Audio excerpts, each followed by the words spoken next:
இன்ஃபோகல் 16 அன்பான வணக்கம். உங்கள் யாவருக்கும் தமிழ் புத்தாண்டு வாழ்த்துக்கள். இன்று நாம் எலும்பு முறிவு ஃப்ராக்சர்னு சொல்கிறோம் இல்லையா, அதை நம்ம எப்படி முறியுது, அதை எப்படி கையாளணும் அப்படிங்கிறத இந்த வீடியோவில் ப்ரீஃபாக சொல்லியிருக்கிறேன். அதை எல்லோரும் பாருங்கள். வாங்க வீடியோக்குள்ளே போகலாம். எலும்பு முறிவு என்றால் என்ன என்பதை பார்க்கலாம். இந்த எலும்பு இது காலில் எலும்பு, இது இடுப்பு அப்படியே வருது பாருங்க, அப்படியே காலில் எலும்பு தொடையில் வருது பார்த்தீங்களா, அந்த எலும்போட நார்மல் எக்ஸ்ரே பிக்சர் இது வெளியே படம் வரைஞ்சது. இது ஒரு மனுஷன் நின்னானாக்கா எப்படி இருக்கும், இந்த பந்துக்கு நம்ம விட்டு இதுக்குள்ளே இருக்கும், இந்த மாதிரி இங்கேயே ரெண்டு பக்கமும் இருக்கும். இது நார்மலான ஒரு எலும்பு. இந்த நார்மலான எலும்பு பர்டிகுலராக ஃபீமர் எல்லாம் neck of the femur, below நெக்கா அபவ் நெக்கா, அங்கே தான் ரொம்ப முக்கியம். அங்கே அது உடையும். ஸோ இங்கே இந்த மாதிரி இருக்கிற ஒரு போன் இந்த மாதிரி உடஞ்சிருந்தா இது எக்ஸ்ரே பிக்சர். இந்த மாதிரி இங்கே உடஞ்சிருந்துச்சுன்னா, அந்த கண்டினியூஸாக இல்லாமல் நடுவில் உடஞ்சிருந்துச்சுன்னா, ஏதோ ஒரு புலோவோ இல்லை கீழே விழுந்தோ ஏதோ ஒரு காரணத்தால் உடஞ்சுன்னா அதுக்கு பேர் எலும்பு முறிவு என்று பெயர். எலும்பு முறிவின் காரணங்கள் என்னன்னு பார்த்தோம்னா, டக்குன்னு ஒரு சர்க்கிட்டு டப்புன்னு விழுவுறது. இது குழந்தைங்க டக்குன்னு விழுவோம். பெரியவங்க பாத்ரூமில் அப்படி வச்சுக்கிட்டு இந்த வழுக்கி விழுந்துடுறது. அப்புறம் கொஞ்சம் குண்டாக இருக்கும்போது அந்த மாதிரி விழுவுறதுக்கு நிறைய சான்ஸ் இருக்கும். அடுத்தது ஃபுட்டு சரி இல்லாமல் இருக்கிறது, கால்சியம் வைட்டமின் டி இல்லாமல் இருக்கிறது. அதுவும் இதுதான், ஃபுட்டு சரியாக இல்லாமல் இருக்கிறது. நம்ம ரோடு டிராஃபிக் ஆக்சிடென்ட், காரு இது மாதிரி மோதி ஏற்படுறது, பில்டிங்கில் கீழே விழுந்து அடிபடுறது, ஸ்போர்ட்ஸில் இன்ஜுரி ஆகுறது, இல்லைனா நேச்சுரல் கலாமிட்டிஸ் இருந்துச்சுன்னா எங்கேருந்து அது விழுறது. அந்த மாதிரி இப்போ லேண்ட் சாக்கிங் இருந்துச்சு பாருங்கள், எர்த்துக்குவேக், அப்போ கூட அங்கேருந்து மேலே விழுந்து அந்த மாதிரி வரைக்கும் ஃப்ராக்சர் ஆகுது, இல்லை மணலில் புதஞ்சி ஃப்ராக்சர் ஆகுது. சன்னில் நிற்காமல் இருக்கிறது. சன்னில் வைட்டமின் கிடைக்கும், வைட்டமின் டி கிடைக்கும். அந்த வைட்டமின் டி தான் கால்சியம், பிளட்ல உள்ள கால்சியத்தை போனில் போய் சேர்க்கும். அதனால வைட்டமின், வெறும் கால்சியம் எடுத்து பிரயோஜனம் இல்லை, சன்லைட்டில் இருக்கிற வைட்டமின் டி வேணும். அப்புறம் போன் ரொம்ப இதாக இருக்கு, ஏதாவது வியாதி, ஆஸ்டியோபரோசிஸ், அது மாதிரி ஹைப்போதைராய்டிசம் இருக்கிறது, இந்த மாதிரி பால், அப்புறம் சிகரெட் ஸ்மோக்கிங்கு, அது மாதிரி ஆல்கஹால், சிகரெட்டு ஸ்மோக்கிங், இது மாதிரி பண்ணுறவங்களுக்கெல்லாம் they're vulnerable to get fall.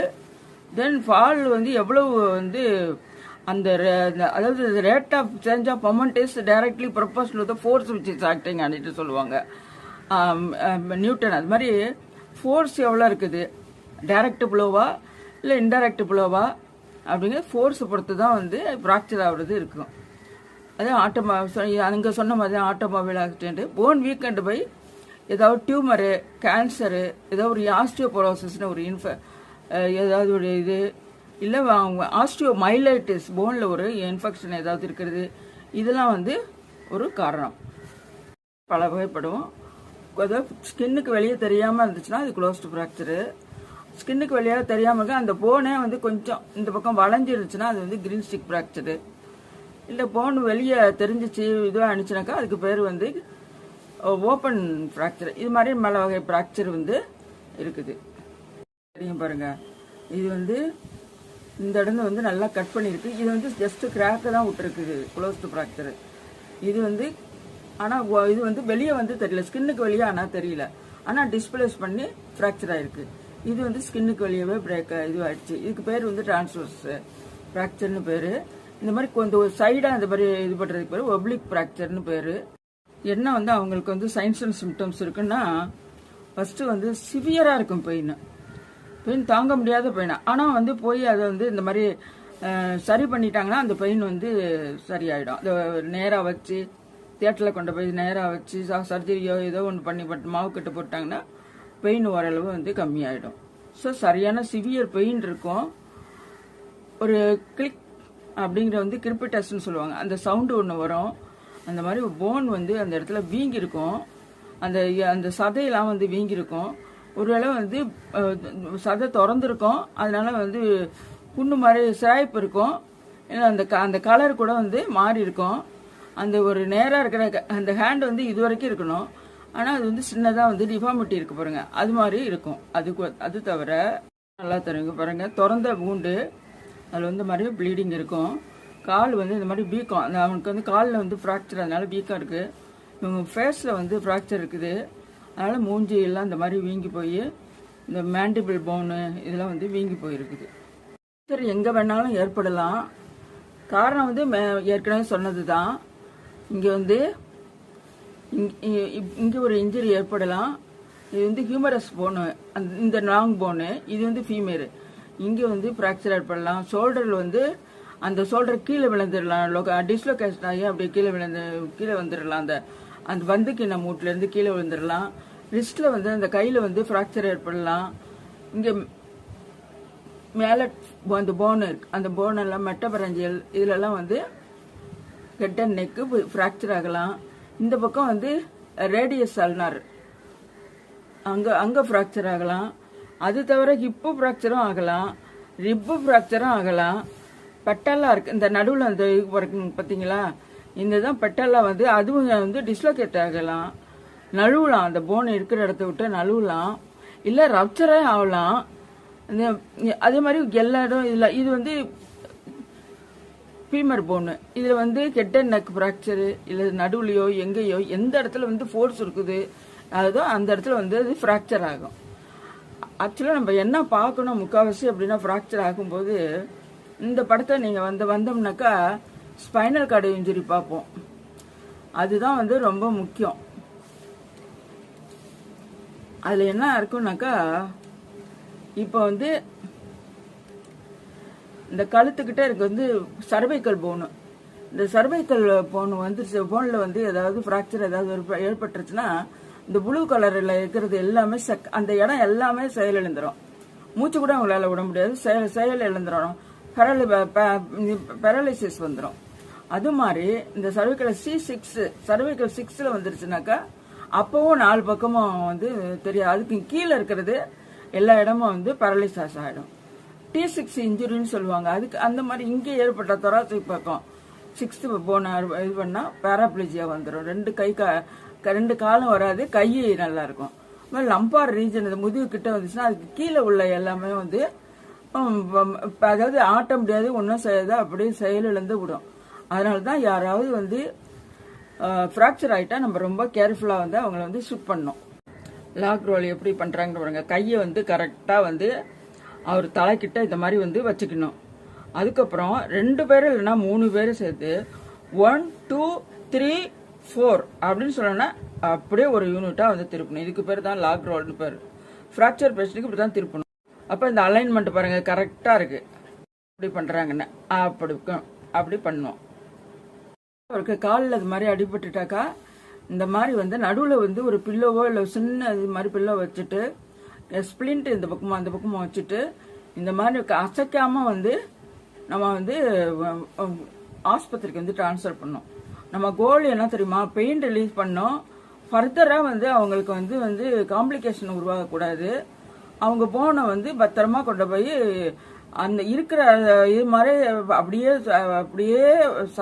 இது பண்ணிட்டு லாக் ரோல் பண்ணிட்டு அதை கொண்டு போய் 108க்கு ஃபோன் பண்ணி செகண்டரி அண்ட் டெர்ஷியரி ட்ரீட்மெண்ட்டுக்கு அனுப்பி விட்டுறணும். இந்த மாதிரி ஒரு பேண்டேஜ் சும்மா கர்ச்சிப்பை கிழிச்சு கூட நம்ம இந்த மாதிரி போட்டு இது பண்ணி விட்டுடலாம். இதில் வந்து எக்ஸ்ரே பார்க்குறாங்க டாக்டரு, லேபு ப்ளஸ் வந்து எங்கே இந்த இடத்துக்கு பாருங்கள். இந்த இடம் வந்து ஒரு இன்டாக்டாக இருக்குது, இந்த இடம் வந்து உடஞ்சிருக்குது. இது வந்து எம்ஆர்ஐயில் நல்லா துல்லியமாக தெரிஞ்சிடும். அதுக்கப்புறம் வந்து அசஸ்மெண்ட் பார்த்துட்டு ட்ரீட்மெண்ட் வந்து அந்த அசஸ்மெண்ட் வந்து டைரக்ட் பண்ணும். அப்போ என்ன treatment, open reduction and internal ஃபிக்சர்ஸ்னா இல்லை வந்து க்ளோஸ் ரிடக்ஷனான்னு சொல்லிட்டு பார்த்துட்டு சொல்லுவாங்க. Before and after theatre operation தியேட்டரில் வச்சு எடுத்து பார்ப்பாங்க. ஸ்க்ரூ நெயிலெலாம் போட்டு அந்த ட்ரீட்மெண்ட்டு கொடுப்பாங்க. அது போகும்போது பிஃபோர் அண்ட் ஆஃப்டர் எப்படி இருக்குது, அதோட அலைன்மெண்ட் எப்படி இருக்குது, நேராக இருக்கா, கரெக்டாக இருக்கா. இது வந்து பந்துக்கு நம்ம விட்டு பாருங்கள். இது வந்து தனியாக அது வந்து இந்த ஹெட் அண்ட் நெக் ஃப்ராக்சர் வந்துச்சுனாக்கா அதை எடுத்துட்டு வேற வந்து வைப்பாங்க. கரெக்டான இடத்துல இருக்குதான்னு வந்து எக்ஸ்ரே கன்ஃபர்மேஷன் பண்ணிட்டு தான் பேஷண்ட்டே வந்து வெளியே அனுப்புவாங்க. வச்சுட்டோம்னா நிறைய காம்ப்ளிகேஷன் இருக்குது. முக்கியமாக வந்து ஆஸ்டியோமைலைட்டிஸ், அதாவது போனில் வந்து இன்ஃபெக்ஷன் இருக்கிறது. எல்லா பாக்டீரியா இது பேசிலை எல்லாமே இருக்கும். அது தகுந்தாப்புல வந்து ட்ரீட்மெண்ட் கொடுக்கும். ஏன்னா போனில் வந்து பண்ணிச்சுன்னு வச்சுக்கோங்க, போன் யூனியன் ஆகுறதே வந்து ரொம்ப நாள் ஆகும். நம்ம டிஷ்யூ மாதிரி மேலே இருக்கிற சதை மாதிரி சீக்கிரம் வந்து அது வந்து கூடாது. அதனால் அது வந்து நம்ம கொஞ்சம் பத்திரமா பார்த்துக்கணும். ப்ளஸ் வந்து கல்ச்சர் எடுத்துகிட்டு அதுக்கு தகுந்த ஆன்டிபயோட்டிக் கொடுப்பாங்க.